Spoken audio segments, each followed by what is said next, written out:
Let me say that it is always important that when you are seeking information, you understand that there would never be a very large gathering. That is why in the world there are few leaders and lots of followers. It is no wonder that we always have to rely on those who seek information to assist us in our move forward. Tonight, as I speak to you on the relationship between St. Kitts and Nevis, past, present, and future, it is important that we understand that the relationship between St. Kitts and Nevis, past, present, and future, is not one that is coined by the ordinary man of St. Kitts and Nevis, those of us of African descent, but is largely influenced by the inherited biases of our colonizers and the enslavers. It is important that you note that it is these colonizers and enslavers that continued to perpetuate an acrimonious relationship between the islands. In St. Kitts and the smaller Leeward Islands, it was easy for St. Kitts to be targeted, not because of anything that you want to do or because of what we did, but because, you see, the British used St. Kitts as its launching pad to colonize and conquer the surrounding islands. Among the islands of the Caribbean to have been conquered and colonized by the British, the first of them was Nevis in 1628. That happened after St. Kitts was colonized once the Carib Indians were massacred by both the French and the British. That massacre took place at a place called Bloody Point in St. Kitts in 1626. But it was not to stop there, you see.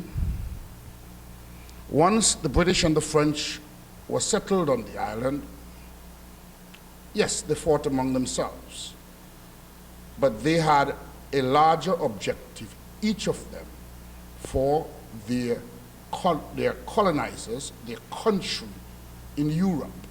And so from St. Kitts, I will speak to the British. Like I said, Nevis was colonized in 1628. Antigua and Montserrat followed in 1632. Anguilla a little later in 1650, and in 1672, Tortola, British Virgin Islands. Those were the islands that the British conquered from St. Kitts. With St. Kitts being used as the base to launch these conquests, it was natural that a feeling of hostility would come from these other islands to St. Kitts. That continued to grow as St. Kitts was used as well as the administrative post for these islands. Quite a number of them, in fact, at one point, Dominica included. But as time went on, there was some alteration to that between 1776 and 1783. That is when all of the islands were at one point or the other administered from St. Kitts. That was something that the colonizers did. In 1783, there was a split in the Leeward Island chain. And they lumped, it was on one half, Antigua, Barbuda, Redonda, and Montserrat was one jurisdiction. St. Kitts, Nevis, and Anguilla, and the British Virgin Islands was the other unitary state that was established. Later, a greater sense of autonomy was given to Montserrat and the British Virgin Islands, where for one reason or another, their issues, their island was administered from within. In other words, they had their own governor or administrator. That was not the case for Antigua Barbuda. Neither was it the case for St. Kitts, Nevis, and Anguilla. And so because the unit became smaller, and those of smaller islands within these two subsets had seen both Montserrat and the British Virgin Island, which wasn't much larger than them in terms of land space nor population, had their own autonomy. The feeling of resentment even grew stronger towards Antigua on the one hand and St. Kitts on the other. These were the characteristics that were inherited, that created somewhat of an acrimonious relationship between St. Kitts and Nevis. But let us understand that none of these actions were the actions of the ordinary people of African descent. Neither from the post where it was administered, nor from where the decision was made in England.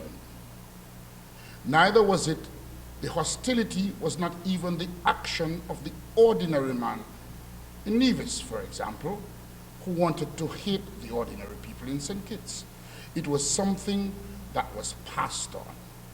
Whether it was right or wrong is not something that I can speak to, because it is only the person in the kitchen that feels the heat.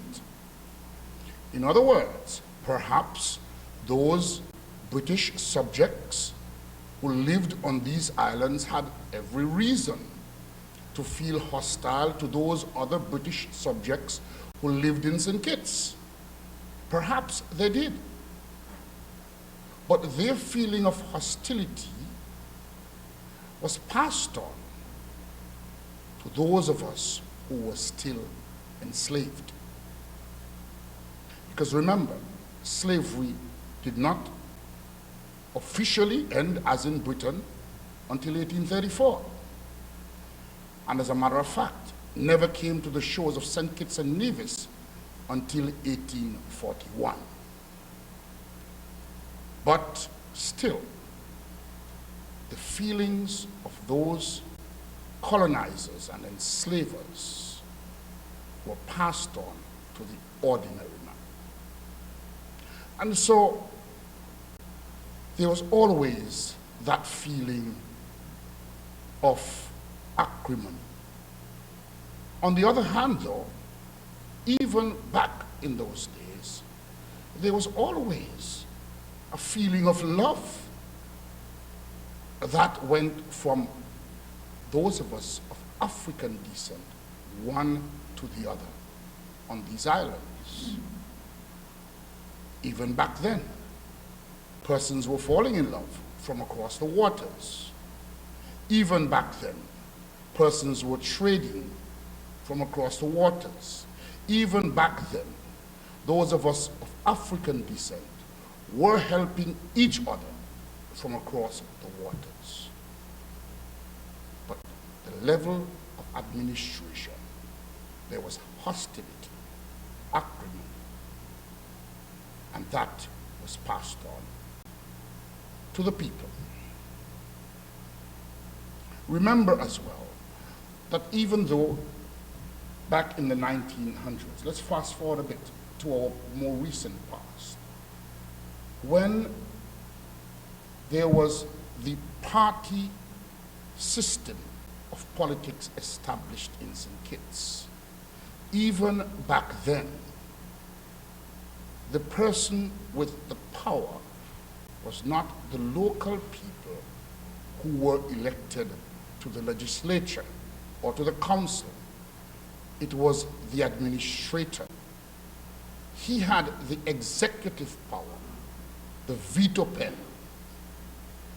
So regardless to what our representative would have said, it could not have become anything unless the administrator agreed to it. That was normally a white British subject. And so when that system came to greater autonomy on the islands, that feeling of hostility came along with it. Why is it important that we understand that? It is important that we understand that if we're able to appreciate the contributions of the various players to building our state, to our development, if we are to change that mindset into the future. It is important for us on St. Kitts to understand that the feelings that you have in Nevis are feelings that were sown by someone else, and feelings that we should appreciate not being easy to be administered from somewhere else. It is also important for those in Nevis to understand that whatever feeling of hostility there is not as a result of dislike or unfairness on the part of those of us of African descent in St. Kitts, but something that happened long, long before we had any say. And once we can understand those things and get by it, then we would be able to build a greater relationship for the future. Let us look at the relationship between St. Kitts and Nevis in the era when partisan politics became the norm. Let us look at the establishment of the political parties in St. Kitts. From about 1932 or so, a political organization was born on St. Kitts, first called the Workers' League, later called the St. Kitts-NEVIS Labour Party. Let us understand that that movement was an anti-establishment movement when it was formed. The establishment then was the plantocracy, the chosen ears of our colonizers. And so, when that party was established, it had in its ranks the vast, vast majority of the ordinary, poor, dispossessed people of St. Kitts and Nevis. They were largely oppressed by the plantocracy. And so that organization was formed. In its infancy, when it was formed because of the realities on the ground in St. Kitts. However, Nevis was always a part of it because there were divisions within the ranks. Understandably, because there was always a feeling of love, compassion, understanding, and caring that was always at the core of the relationship. So that organization was formed. It was seeking to take over the reins of administration in St. Kitts. And once the reins of administration were to be taken over by an establishment in St. Kitts, in Nevis, there was always that eye of suspicion. Again, not based on the reality on the ground, but because we had inherited a past where the colonizers used St. Kitts as the administrative post for affairs on the island of Nevis. That is why it is important that we understand this moving forward, that we understand this to understand what is happening presently. And at some point later on, there was some autonomy that was given to the St. Kitts-Nevis Labour Party with respect to governance in St. Kitts and Nevis. But before we can get to that, we need to understand as well that the chosen ears of our colonizers, the plantocracy in St. Kitts, was not about to sit down and see their ill-gotten wealth, be given back to the rightful owners. It is out of that that an opposing political force came into being in St. Kitts in 1964. All of that, however, is paving the way for the relationship between St. Kitts and Nevis, because St. Kitts and Nevis at that point was one unitary state. But also remember that in 1964, the person with the power was still the governor, because St. Kitts was a colony and so was subjected to the willingness of the British to allow certain things to happen. It was not a right, it was a privilege, so they felt. And so the British at that time, however, was finding it burdensome to dispense monies for the administration of the colonies in the Caribbean, St. Kitts and Nevis among them. They also realized that had they sent each island on its separate way as a separate entity, that the monies that would have come from the British treasure would have been much more for the independence of each of these islands individually. And so 1967 was approaching. But before 1967, we need to also understand that the other party that was established in St. Kitts, which at that time I think was called the Democratic Party, had no interest in the relationship between St. Kitts and Nevis. Their interest, their prime interest, was securing their ill-gotten wealth on the island of St. Kitts. That is not to say that that view did not change or alter somewhat later.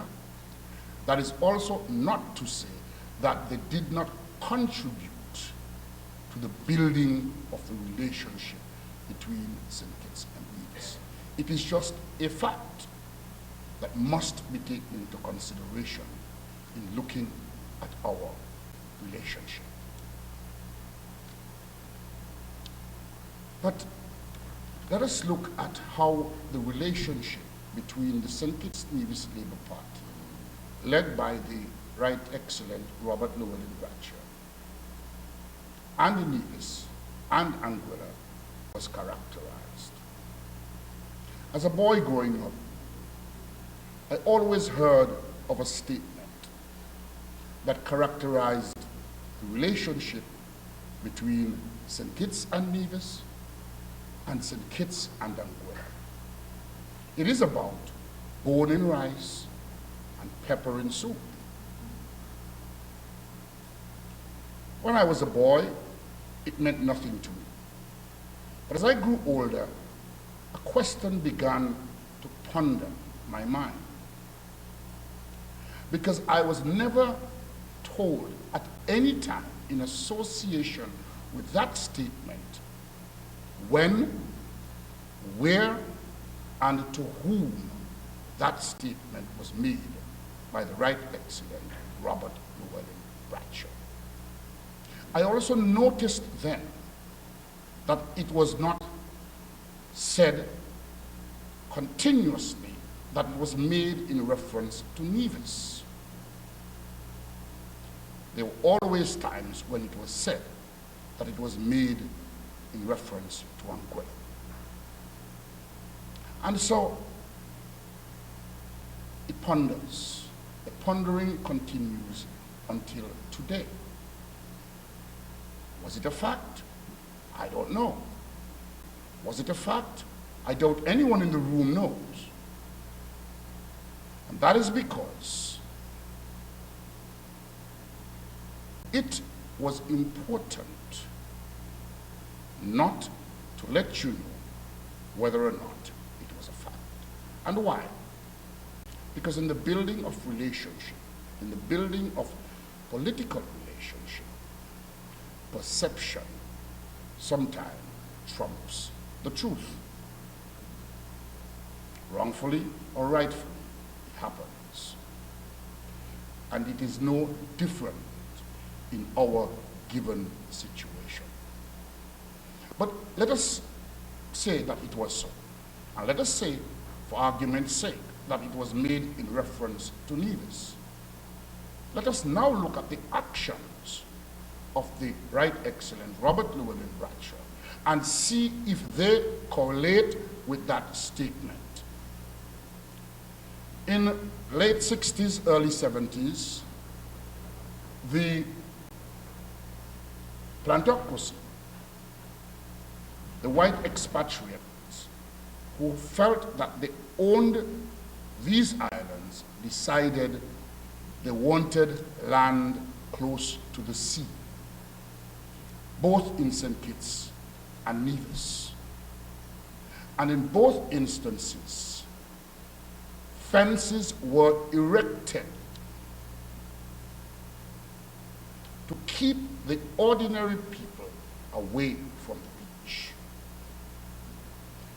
And our first national hero fought with the same fervor and vigor against that action in both St. Kitts and Nevis, in spite of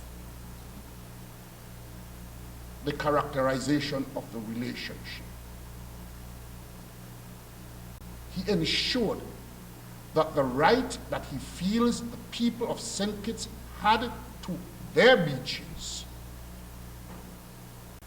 was the same right that the people of Nevis had to their beaches. And so when I look at that action, again I ponder, could he have made that statement and behave the way he did? Well, if both events were true, then it is important that we understand that the actions of the Right Excellent Robert Llewellyn Blanchard certainly did not correspond with his words. Let us also look at the relationship with respect to development. Yes, St. Kitts was a larger and always more developed. Why was that so? It goes back to what I said in 1783, 1776, when sugar, because St. Kitts had the better lands, for one, and two, because of a natural disaster in Nevis, the wealth in Nevis, according to the history, had reduced, while St. Kitts had become more developed. St. Kitts was considered during that point as the richest island in the Caribbean. Perhaps it was by way of design. Perhaps because those who were in administrative authority was living in St. Kitts, they paid more attention to St. Kitts. Perhaps it was. But was that the fault of those who came later? Or was that the fault of the colonizers, our enslavers? Should we have to pay the price, the penalty for the action? And when I said should we, I'm not speaking about St. Kitts. Should we, the people of St. Kitts and Nevis, have to pay the price for the actions of our colonizers? And so, that one example is the one that I often use, because it is where the leader of the unitary state, given at that time it was still a trilogy, insisted that the rights to ordinary people were the same on both islands. He ensured that road work took place in Nevis. We don't have the figures, we don't have all of the facts, and so we can't say that it was done disproportionately or not. But the fact is that he ensured that some development under his watch took place in Nevis.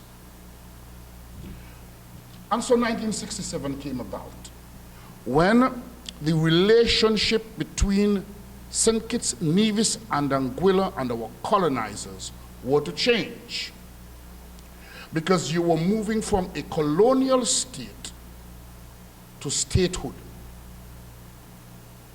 And that would have granted greater autonomy for the government.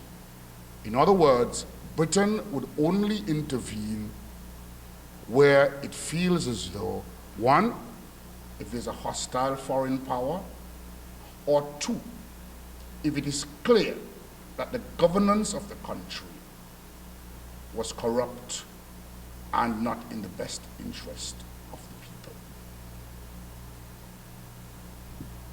And so, at that point, Anguilla rebelled. And the question I often ask is, how long did the St. Kitts-Nevis Labour Party govern St. Kitts-Nevis and Anguilla before 1967? Because a ministerial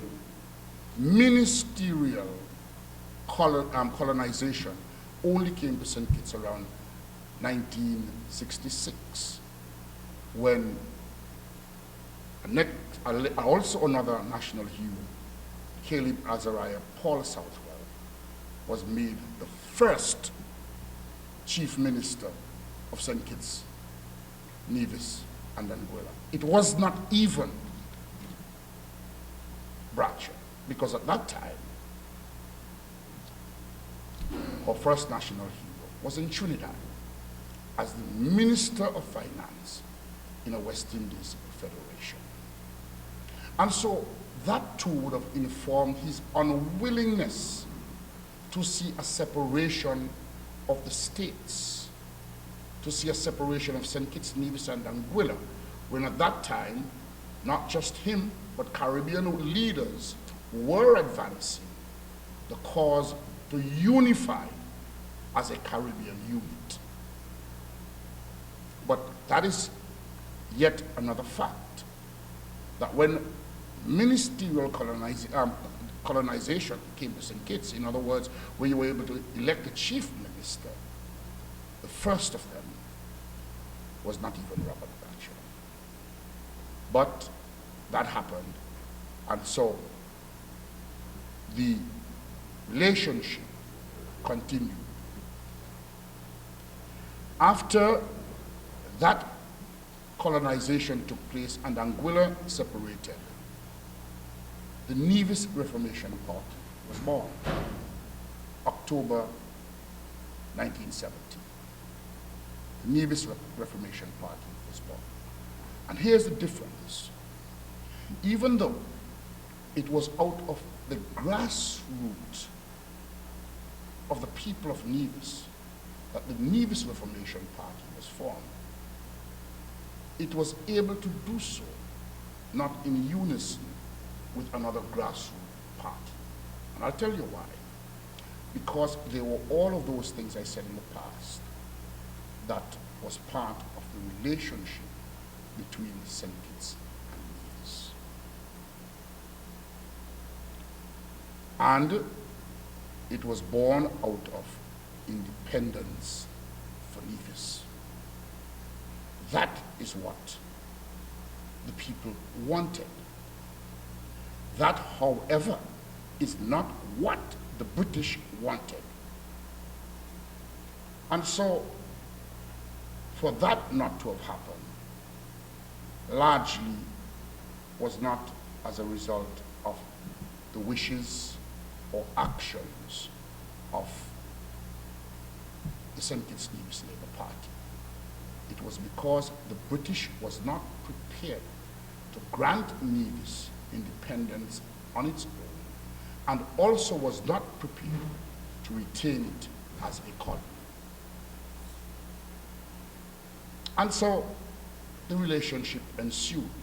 In spite of all those difficult political situations, the relationship between the people of St. Kitts and the people of Nevis generally continued to be a friendly one.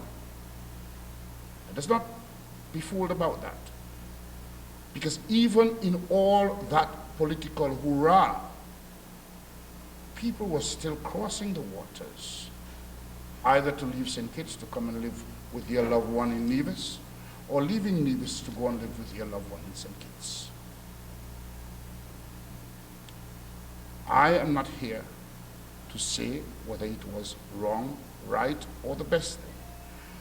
All I'm saying to you that it is a fact that the NRP was born out of a desire by most Nevisians to be independent. That can't be a bad thing for people to want to aspire to. And that cannot be a bad thing in my mind, or could not have been a bad thing in my mind, for the relationship between St. Kitts and Nevis, because we are too close as separate islands and as one people for that to have been a bad thing. After that relationship came about, and the British continued to insist on one unitary state as an independent country, there were discussions about St. Kitts and Nevis going to independence as one country as early as 1975. When that discussion was had, it was agreed finally in 1979 that once elections were had and the party had won a mandate on that there would be independence for St. Kitts and Nevis, with Nevis having the opportunity 18 months later to decide whether or not it wanted to remain as a part of the country. That passed by because in 1980 there was a change in government. And that change in government saw the NRP and the People's Action Movement coming together in a coalition government to govern St. Kitts and Nevis. That again must be a very important part of the relationship between St. Kitts and Nevis. And why? Because for the first time, persons began to realize that there can be some political understanding for working together. However, it was not a relationship at its core that was born out of the same desire. We must be frank, it was one of convenience. And that is why yet another national hero in the person of Right Excellent Dr. Simeon Daniel decided that though I will go with you, I cannot not take into consideration the mandate on which I was elected. And during the constitutional talks in 1983, he made that point, that he was elected on a ticket of secession by and for the people of Nevis. It's very clear up front with that. And that must be part of any decision that he made. Hence, the clause 113 in our Constitution. And again, I have to say that because all was aware that it was a situation where it was not cemented, where there was not a general understanding of unison, that it would have been impossible at that time for Dr. Daniel to move forward without the right to secede. Having regards to the fact that had the Labour Party won the elections and had taken St. Kitts and Nevis into independence, Nevis would have had the right 18 months later to decide whether it wanted to stay. It was therefore impossible for any relationship with Pan not to give Nevis that same right of secession. And so, while I have my own difficulties with Clause 113, I fully understand and appreciate why it was there in the first place.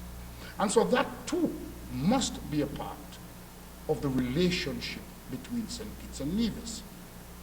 And that is in our present day situation. That too must inform our future relation. But let me also remind you that that was not the only option on the table, because during the whole discussion of independence, the St. Kitts-Nevis Labour Party, and the irony of these papers, because I remember it very well in St. Kitts, the government had come out with something that they called the Green Paper. And largely, the text was printed on white sheets of paper. The St. Kitts-Nevis Labour Party came up with something that was entitled In Place of Strife, but it was called the White Paper, and largely the text was printed on green paper. And so that is how I remember it most. But in that document, In Place of Strife, the Right Excellent Sir Lee Llewellyn Moore had proposed a government for St. Kitts, a government for Nevis, and a federal collaboration in terms of a federal government. And that is why it was called In Place of Strife, because it was felt very strongly then by the St. Kitts-Nevis Labour Party that if you have two units, one being the unit of Nevis and the other one being the unit of St. Kitts and Nevis, that there was some place in that relationship for misunderstanding and bad feelings. And so it was proposed that if independence we must have as a unitary state, then what was offered in the white paper with just two units could not have been the solution, and that you needed to have three units.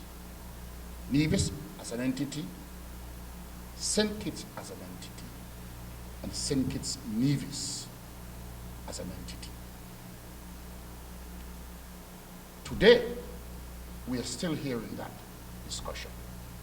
And so that too must form a part of any discussion with respect to the relationship between St. Kitts and Nevis. And why do I say that?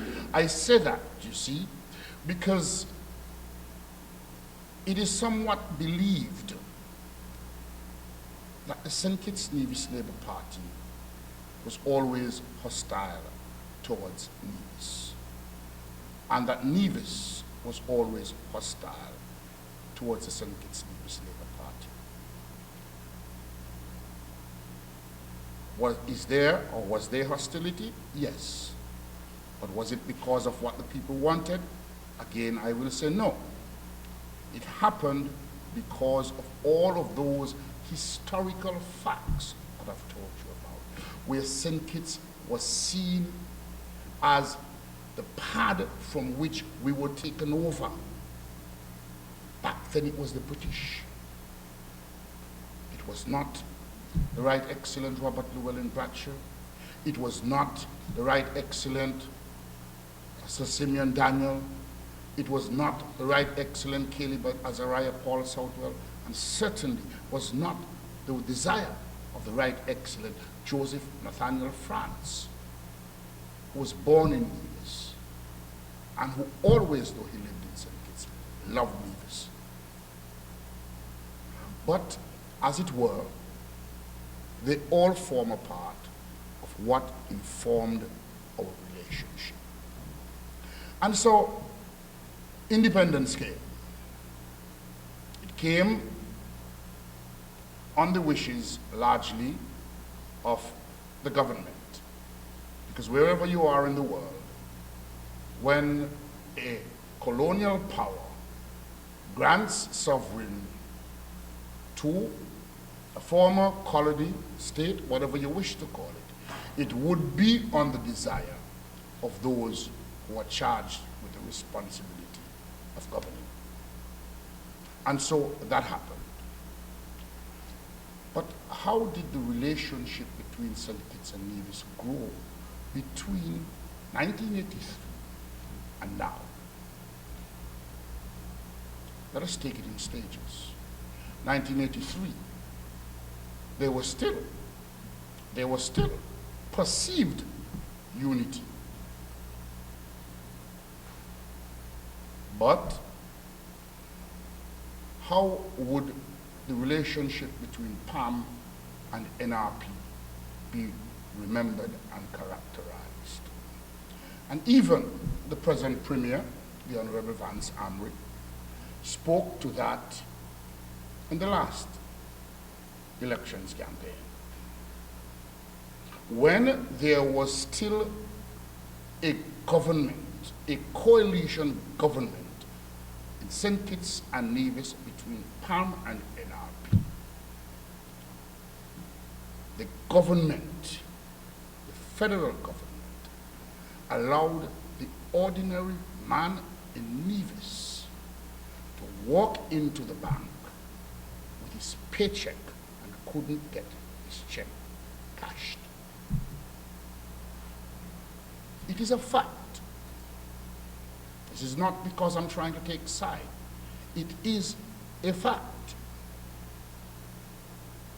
Why shouldn't it have happened? It should not have happened because at that time there was a member of the Nevis Reformation Party which was governing in St. Kitts as part of a government in St. Kitts. It was still characterized as a coalition government. And so that is why it should not have happened. Because where there is that friendship, why allow your friend to suffer such humiliation? That too must form a part of any discussion on the relationship between St. Kitts and Nevis. Let me tell you why that happened. That happened because, as I said earlier, the union between PAM and NRP was never one that was built on a foundation of wanting to be together going forward. It was a particular situation at the time. And though I was a supporter of the Labour Party even back then, and though I felt hurt by it, it is something I've always respected for two reasons. One, because Nevis, as it were at that time, was campaigning on a question of secession. Two, the St. Kitts-Nevis Labour Party was campaigning on the question of independence for St. Kitts and Nevis. And so, once the Nevis Reformation Party got the opportunity to remove that party from office, of course, it will grasp the opportunity. But on the other hand, the People's Action Movement in St. Kitts campaigned on no independence. No independence. But those are the complexities that you will find in political relationships. However, all during that time, the relationship between the people, the ordinary man of St. Kitts and Nevis, continued to be strong. And I could tell you that because on my first trip to Nevis was in, I think it was 76, 77. But I'll tell you what I found out when I came to Nevis, and was just mind-boggling. I was overhearing a conversation where a lady was telling another one that somebody had gone to St. Kitts to work obia on them. Why was it mind-boggling? It was mind-boggling because the conversation in St. Kitts, where I had come from, was that if you wanted to do that obia thing on another Kittitian, you go to Nevis. And I'm just saying, it's part of the idiosyncrasy of our relationship. But when I leave St. Kitts, where that conversation was had, and come to Nevis and hear that the conversation totally flipped on its head, it tells me that both in St. Kitts and Nevis, persons felt that if for some reason they were wronged, that they had to go to the other country to find some comfort. That is the message that I take out of it, regardless of what it is. And so that was not a political relationship. That was a relationship of, by the people. You notice I didn't say for? Because nobody but the people had that relationship. And so we continued along the journey in our relationship between St. Kitts and Nevis. And there was a change in government, as I said. Independence had come, and the relationship went on. And for me, the telling moment of that relationship between PAM and NRP was when they allowed the ordinary Nevision, who had toiled all month, to go into a bank and be hurt by you embarrassing someone who you are calling your friend.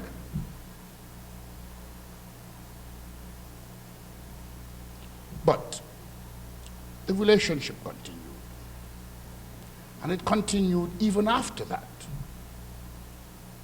Because in 1993, yet another part of our relationship, NRP was still magnanimous enough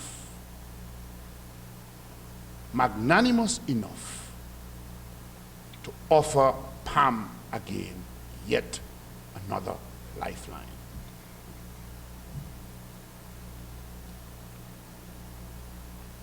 You know why that happened? That happened because of those inherited biases from our colonizers, enslavers, and oppressors, that the party that stood against them to take away their ill-gotten wealth was the St. Kitts-NEVIS Labour Party. That is why that happened again. But the relationship went on. And we all know what happened in 1993. The people of St. Kitts was unhappy. They stood up. I was right up there in the front. And the amazing thing, and this is true, that the people of Nevis seem not to have cared what happened down there, because they had the government of their choice in Nevis. That is yet another fact.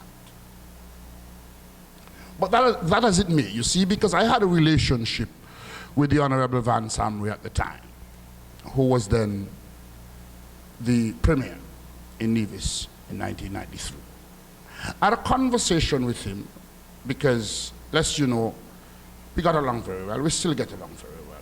But I was also very instrumental in helping him, personally, and by way of the St. Kitts-NEVIS Labour Party, in the birth of the CCM,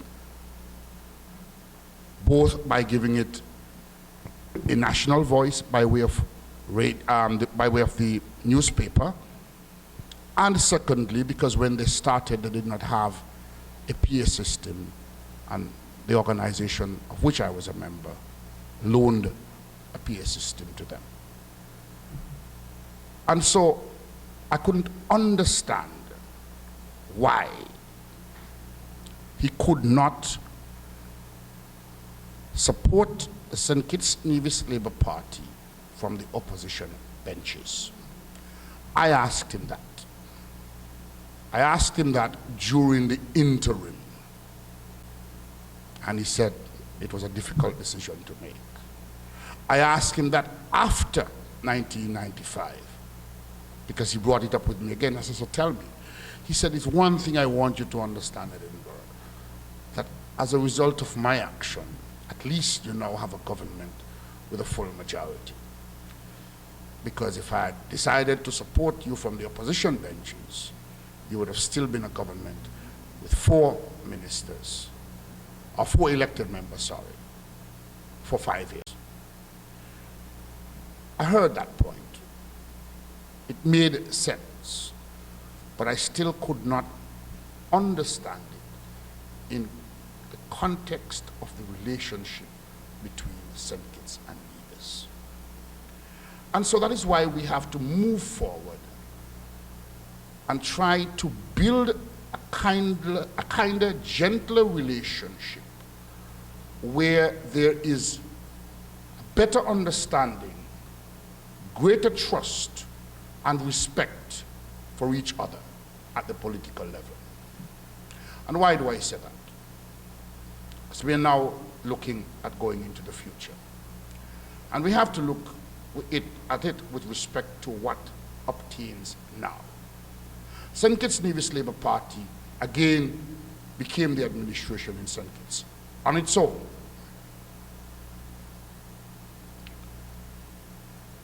During that time, under its present leader, for the first time, a federal office was placed in Nevis. And, of course, there was a lot of opposition to that. Couldn't understand it, maybe because I felt there is such an important need for it. But upon reflection, I must come to realize that perhaps those who opposed it felt as though it was yet another attempt to take over the administration in Nevis.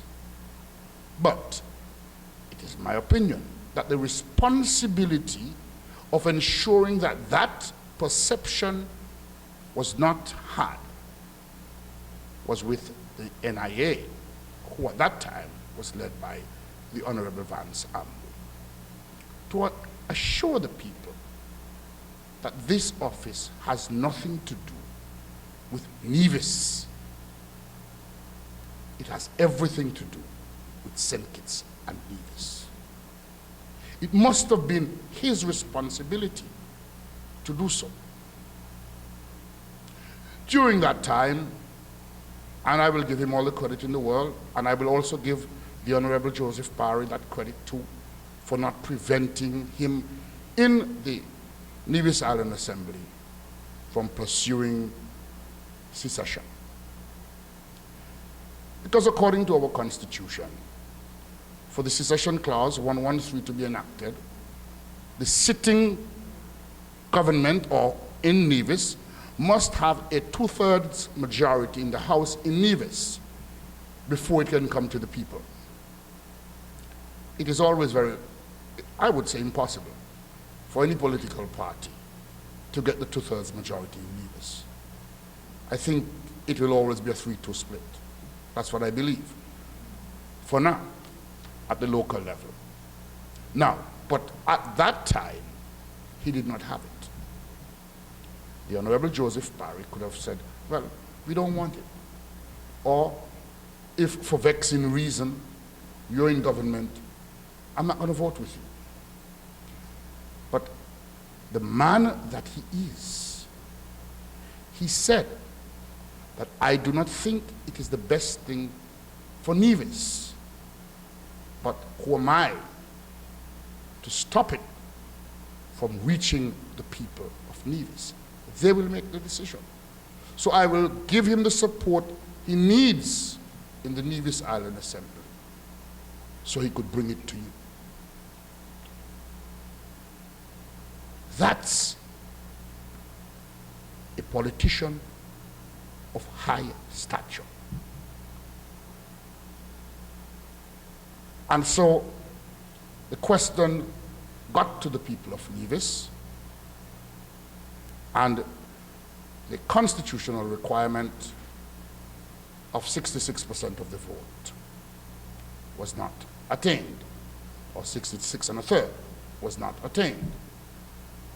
The point is, though, that in the relationship between St. Kitts and Nevis, when the people of Nevis had the opportunity before them, because they knew what the requirement was, they knew that it needed that particular threshold for it to be so. Yes, the majority of people said they would like it to be so. But the fact is that the known threshold was not attained. And that tells me that there was a sufficient enough number of persons on the island of Nevis who do not want to go on their own because they feel going together, growing the relationship between St. Kitts and Nevis has a mutual benefits for the people of both islands. And so that is where that ended. And by the way, I spoke with the Honorable Van Samre about that too. And he said to me, he don't think he'll ever invoke that clause again. He told me that in a conversation we had. He tried it, he did not succeed. That is for someone else to do. That's what he said to me. I don't blame him. I will give him credit for bringing it to the people. I will give the Honorable Joseph Parry as well credit for allowing it to come to the people.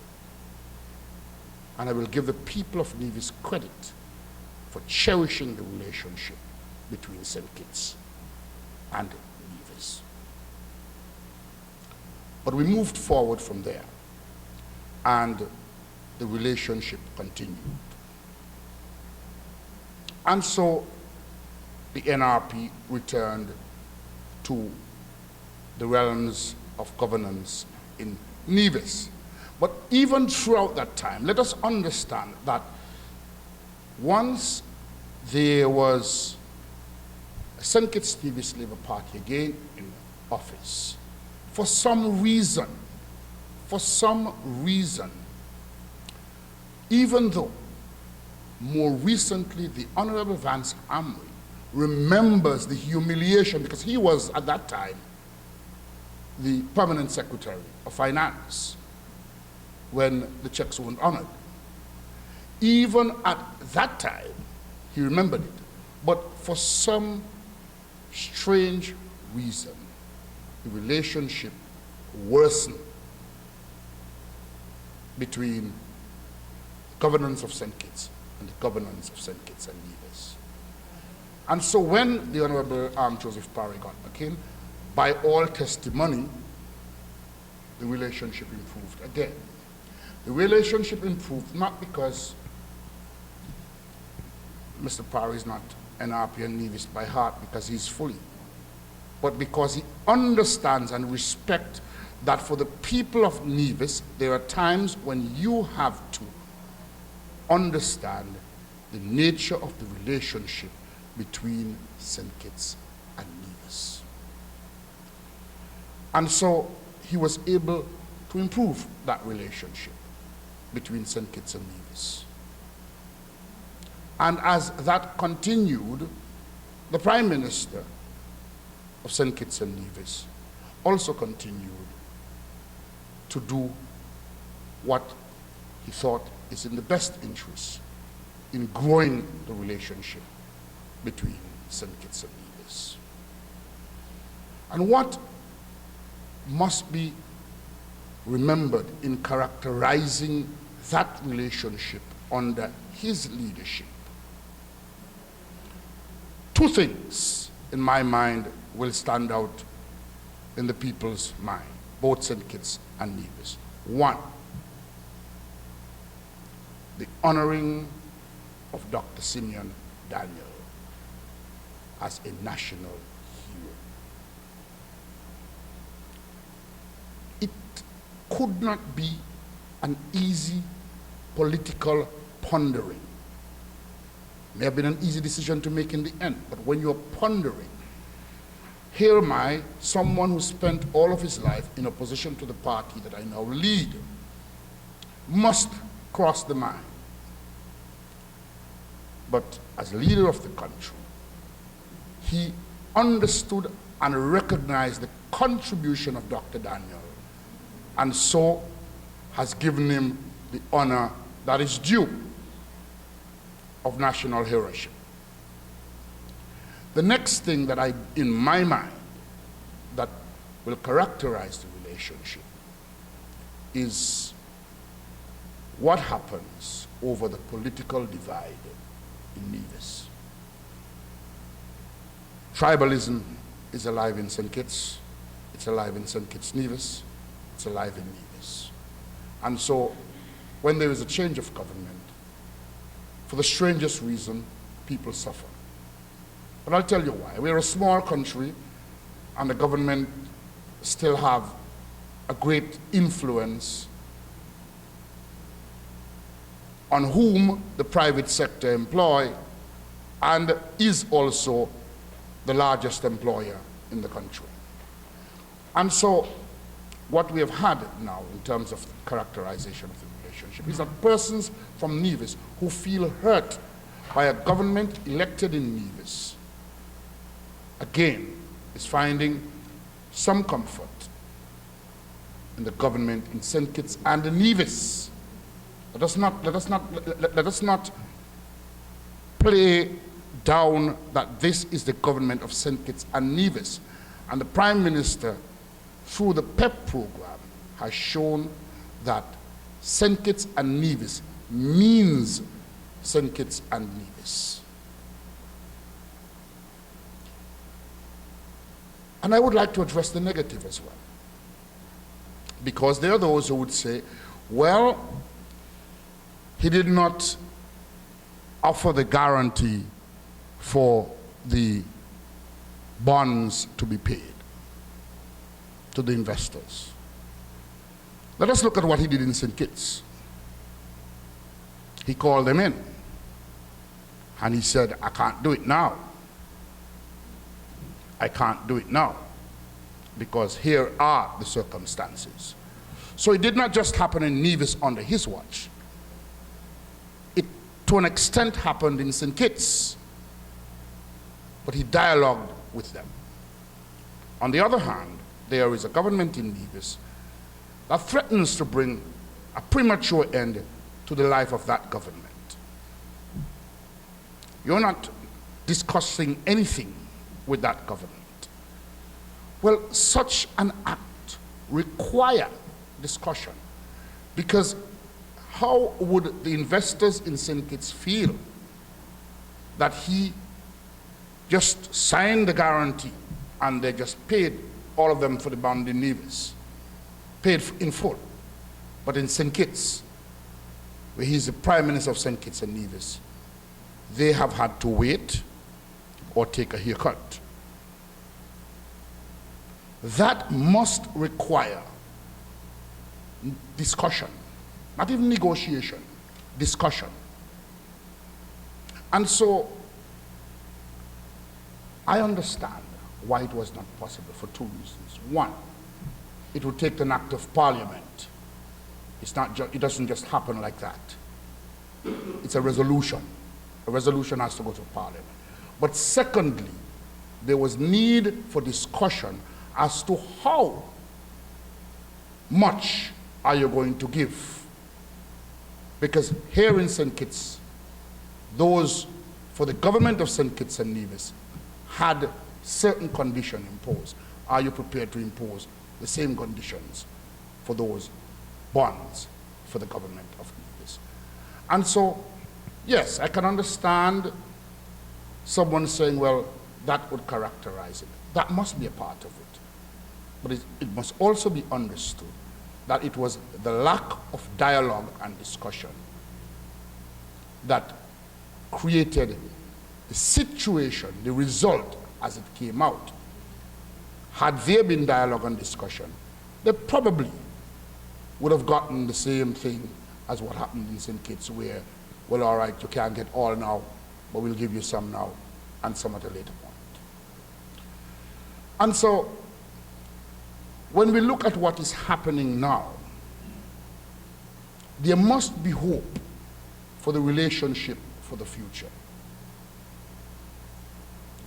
And as we look into the future, we must ask, what kind of relationship do we want in St. Kitts and Nevis going forward? It must be a relationship that is based on trust, understanding, respect,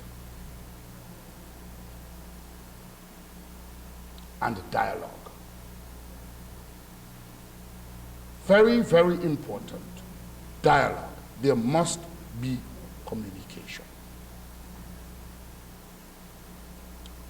We cannot have a relationship in the future that is the same as we are having now, that is the same that or as we have had in the past. It must improve. It must grow.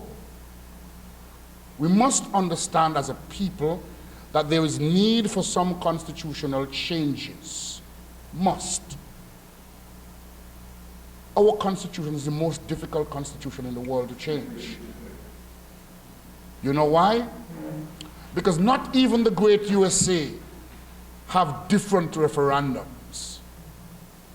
When it comes to the Constitution of the United States of America, all of the votes count collectively. Whatever is the requirement, it's a federal vote, it is the requirement. For anything to change in the Constitution of St. Kitts and Nevis, save the 113, which the island of Nevis has exclusive control over in terms of the vote. It requires, one, a 2/3 majority in the parliament in St. Kitts and Nevis. Must pass the threshold first. And that would need some collaboration between St. Kitts and Nevis for most of the part. And then 2/3 of the votes cast in St. Kitts and 2/3 of the votes cast in Nevis counted individually. For any change in our constitution to occur, that must happen. So even for that provision to change, it will first require 2/3 of the votes cast in St. Kitts and 2/3 of the votes cast in Nevis in the referendum for it to carry. That must be a part of our future relationship. The people must understand that. The people must have an appreciation for the fact that if we fail to make the necessary changes to our constitution, it will only continue to haunt us. And so as we look to the future, I say to you,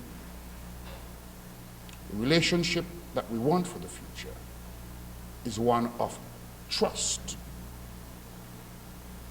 understanding, respect, and dialogue. If we have those four things as part of a future relationship, we can make the necessary changes, and we can climb the highest mountain together. Thank you very much.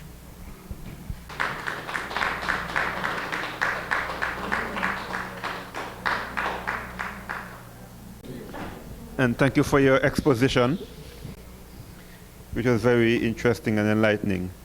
But I'm gathering two themes coming out of your speech, that that a unitary state is the way to go, and that the creation of the NIA was an act of deception. What is your comment on that assessment? I believe that, as I've said, that the talks that would have ensued before the 1983 independence, which it had the Labour Party won in 1980, gave Nevis the right to secede, more or less, after 18 months. And so whatever was going to come out of 1980 must have included that. I will not say it was an act of deception. I do not feel so. What I do feel is that not enough consideration was given for future ramification. But I don't think that they set out at that time to deceive anyone by creating the Nevis Island administration.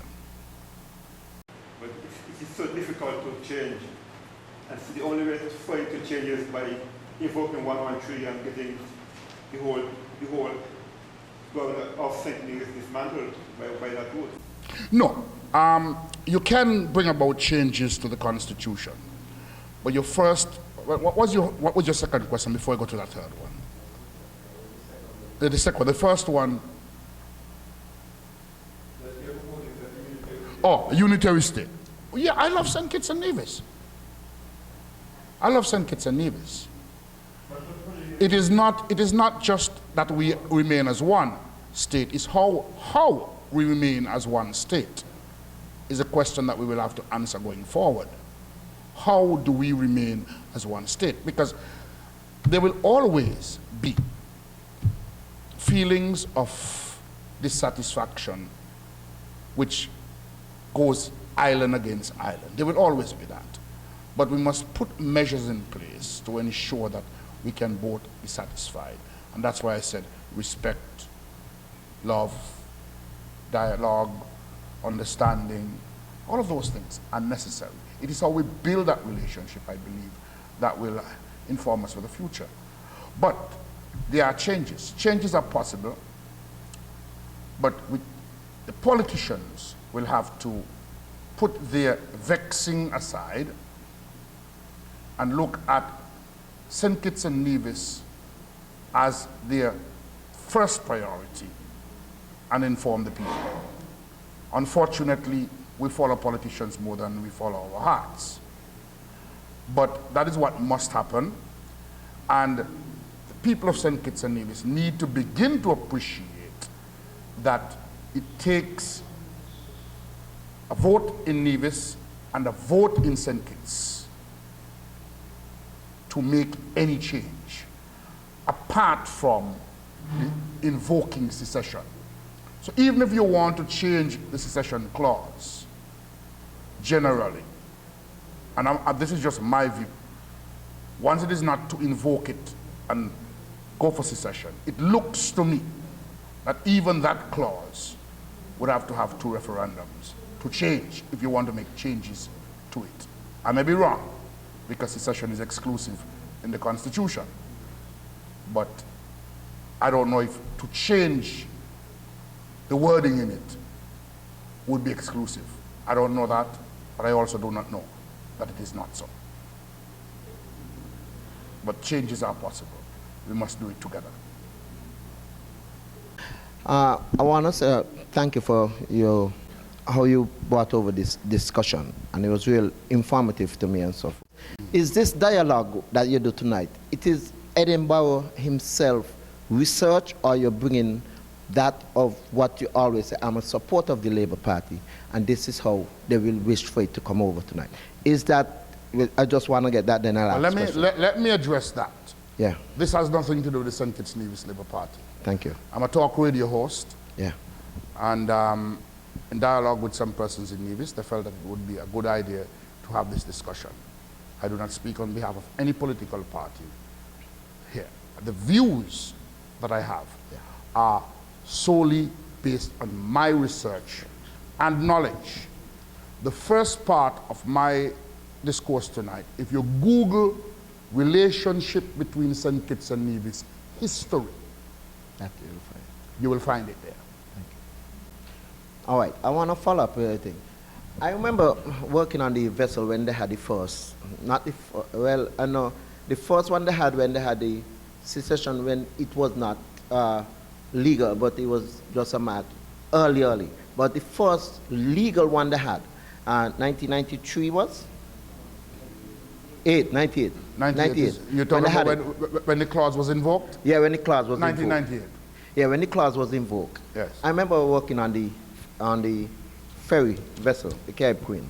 And I remember that night, the minister asked us to bring the vessel to St. Kitts. Yes. So I then watched what kind of relationship that would have been if such thing had taken place. I don't know if it would have been legal or whatever is such. But I know the ramification of that went on because he said bring it to St. Kitts and leave it there, park it there. Whatever happened in the morning, we will deal with it. Things. So I remember that, good. So I really believe in this, in the unity state that we have here between St. Kitts and I do hope that it will stay that much. But I heard you said something earlier, right? That we remember we went in and they didn't get a 66.3, a 66 and a third votes for it. But you said, I'm of the opinion that the majority of the people in Nevis did not want secession. No, I said I don't. I said the majority of people voted for it, but a large enough number. A large enough number, okay, because then if they didn't get it, okay, a large enough number. But I was asking them the question, could it not be that the decision could have been partisan, in that they're saying there, under this, at whatever administration it was then, that we don't want it that time. But it's just that division not needed. I don't want it, but just that partisan, they went on the partisan line, and they said no way. So I just want to see, because as you said, in your opinion, I think you start off that by your opinion, but you correct me by saying that a large majority, because therefore a large enough thing. So I was just wondering if it couldn't be along the line, but they need a secession. But I know I was part of that and seeing the ramification, what will take place within that. Because I was hearing all kind of thing that I was hearing all kind of thing, but they wouldn't have land space, sea space, and all manner of things. So I just want to know. Let me address a few things that you raised. One, in terms of the vessel, now there are certain things that the Nevis Island administration have exclusive, in the constitution they have an exclusive rights in terms of legislative and administrative. Land is one of them on the island of Nevis. No law passed in the federal parliament can affect any land in Nevis unless it is a space of land that is crown land and is used for administration by the federal government. There's a section in the Constitution that speaks to that. But when it comes to a property such as the vessel was always a property of St. Kitts and Nevis. It was administered from Nevis, but it was a vessel of St. Kitts and Nevis. And the Constitution with respect to secession tells you that all of those properties go to the federal government. Not the land, not the land, not the land. When it comes to monies, there is something in the Constitution which says how it will be divided. So that has some guidelines. But every other property that is owned by the Federation of St. Kitts and Nevis, once secession is attained, is owned by St. Kitts. And so that is why you were directed to put the vessel there. Because what happens in the morning if secession had succeeded and the vessel was still done to Charlestown? Nevis is now a sovereign state. You can't just come to Charlestown and take up the vessel. So before the vote was counted, the directive had to be given with the vessel. So it is just one of those things that's there that people do not speak about. Now you ask the question, was it along party lines? It could have been. I don't know. It could have been. The important thing is that the political party could have prevented it from getting to the people, as the political party on the other side, and they did not. So they allowed it to come to the people. They didn't support it, and they said they were not going to support it when it came to the vote. But that was a time when Nevisians, I am certain, knew that they had that opportunity to make that vote if they wanted to secede. Because NRP and CCM would have still existed in Nevis after the vote. A sufficient enough number felt that the relationship between senators was important to the maintain. And so they were aware of what the constitutional threshold was. You, Mr. Edinburgh, you outlined 4 structures, I call them, on which, or that must exist for there to be a continued relationship, okay, between St. Kitts and Nevis, or an enhanced relationship between St. Kitts and Nevis. You spoke of trust, you spoke of understanding, you spoke of respect, and you spoke of dialogue. It is my opinion that we lost trust a long time ago, if we ever had it. I was about to say maybe we never had it. And so, over time, I think without that, we can't even begin to look at the other 3. Understanding, well, maybe we've come a long way with that. We've got a long way to go. Respect and dialogue. In the recent times, we've seen a move towards unity. However, before that move happened, we didn't see the dialogue, which I think would have ruptured or maybe the very reason why we may be seeing unity just totally fizzling out and not really moving anywhere. Do you think at this point that we are in a position moving forward, given the rancor, given all of the things that are even going on as we speak today between the 2 islands and our people? Do you feel that these 4 structures can birth really and come together so that the people of St. Kitts and Nevis can be one, truly one? Let me just say that I feel that St. Kitts and Nevis should remain together. I think it can work, but I see an uphill battle with it, even as we speak of unity.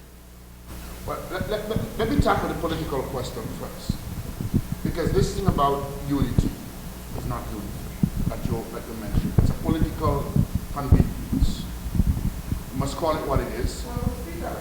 Yes, I know. And it is necessary. But I do not believe that another union of convenience between St. Kitts and Nevis is going to advance and grow our relationship. In fact, it will only further rupture it. Trust can only come from, firstly, understanding the reasons for the existing relationship. Biases, the feeling of betrayal, the feeling of wanting to take over, the feeling of not taking care of us as good as you could. There must be an understanding as to where that came from. We must also begin to be willing to show the contribution of the various players, even if they're in political opposition to us. We must begin to show their contribution and how it will help, or it has helped our relationship. I believe if the younger generation get to understand that, hey, this thing about born and rising pepper and soup is really not true. Because I don't believe it is true. I'm telling you, I don't believe it is true. I'm not in a position to say it's not. But I don't believe it is true because I have never been able to be told when I ask where, when, and to whom it was said. But even if it is true, let us look at the actions of the man who you attribute that statement to. What he did when the white people wanted to take over the beaches in Nevis and run the black people off the beach. He did the same thing that he did in St. Kitts. Push down their fence and tell Boone, you don't have the right to have armed guards at free pay. Because the beach belongs to the people. And you have to give easement right of access. The same fervor and vigor and he fought it with in St. Kitts, fought it with Nevis. And so if we begin to highlight the contribution of these controversial characters, for want of a better word, I believe it will help in building trust. And once we can get the trust built, I think we will make it. Certainly forums such as these will help. I want to thank you very much. I, like Mr. Green, have been enlightened tonight as you took us on a journey, a historical journey of the relationship between St. Kitts and Nevis, and I want to encourage this type of dialogue. I am to hope that, seeing the cameras here tonight, that this means that we will hear this presentation again, and that the continued dialogue between the two islands will help put us in a better frame of mind and on a different level, so that we can then begin the enhancements of trust and respect and understanding towards each other. Thank you very much. I do intend to publicize it, and I do agree with you that it takes more of this kind of dialogue. And we need to begin to not look to the regular people, the doctor so-and-so, and those who went off to UE and come back and is considered luminaries, because they have their own interest. We need to begin to look within. Like you. You can do you may not speak the same way I speak, but the information is there. You can present it. Because with the exception of the historical aspect, which I researched, everything else that I spoke to you on was from my involvement in building St. Kitts and Nevis. I did not have to go to research that, because I always paid a keen interest in the political and historical development of St. Kitts and Nevis. So any one of us could do it. We need to have more dialogue. We need to invite citizens of both St. Kitts and Nevis, in terms of the island residents, to come together and have open discussion about the relationship between St. Kitts and Nevis. Invite the politicians not to lead the discussion, but to be members of the audience and to participate. That's how I think we can move forward and build a good relationship. All right, thank you.